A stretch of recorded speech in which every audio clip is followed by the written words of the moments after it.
একটি ছোট্ট গ্রামে বাস করতেন একটি দরিদ্র পরিবার, যার নাম ছিল ইয়াসিন।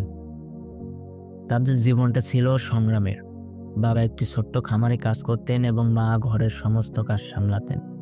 ইয়াসিন নিজেও ছোটবেলা থেকে বাবা মায়ের সঙ্গে কাজ করতেন। তাদের ছোট সংসারে প্রায়ই খাদ্য সংকট দেখা দিত। যদিও খাবার প্রয়োজন ছিল, তবুও তারা কখনো আল্লাহর উপর ভরসা হারাননি, বরং পরিবারের গভীর বিশ্বাস এবং ধৈর্যের বিকাশ ঘটেছিল। একদিন ইয়াসিন তার বাবাকে বললেন, বাবা, আমরা কেন এত কষ্ট করছি? কেন আল্লাহ আমাদের সাহায্য করছেন না? বাবা এসে বললেন, হে সন্তান, ধৈর্য ধরো। আল্লাহ সবকিছু আমাদের জন্য ভালোই করেন। তিনি আমাদের পরীক্ষা করছেন, আমাদের ঈমানের পরীক্ষাও নিচ্ছেন। ঈমান নিয়ে ধরে থাকলে অবশ্যই আল্লাহ আমাদের রিজিক দেবেন। তাদের ছোট্ট ঘরটি ছিল মাটির এবং ছিল তাতে একটি মাদুর। রাতে তারা আল্লাহর নাম নিয়ে ঘুমাতেন এবং সকালে উঠে আবার কাজে ব্যস্ত হয়ে পড়তেন। কঠোর পরিশ্রমের মাঝে ঈমান এবং ধৈর্যই ছিল তাদের একমাত্র সম্বল। একদিন গ্রামের একটি ভিজিটিং মেহমান এলেন। তার নাম ছিল ইমরান। তিনি ছিলেন একজন ধনী ব্যবসায়ী।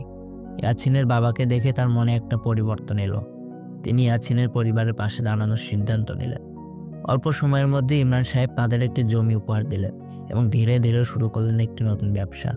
তাতে ধীরে ধীরে তাদের অর্থনৈতিক উন্নতি এবং পরিবারটি স্বাচ্ছন্দ্যে বসবাস করতে শুরু করলেন। এমন নতুন নতুন ভিডিও পেতে সাবস্ক্রাইব করে পাশে থাকুন।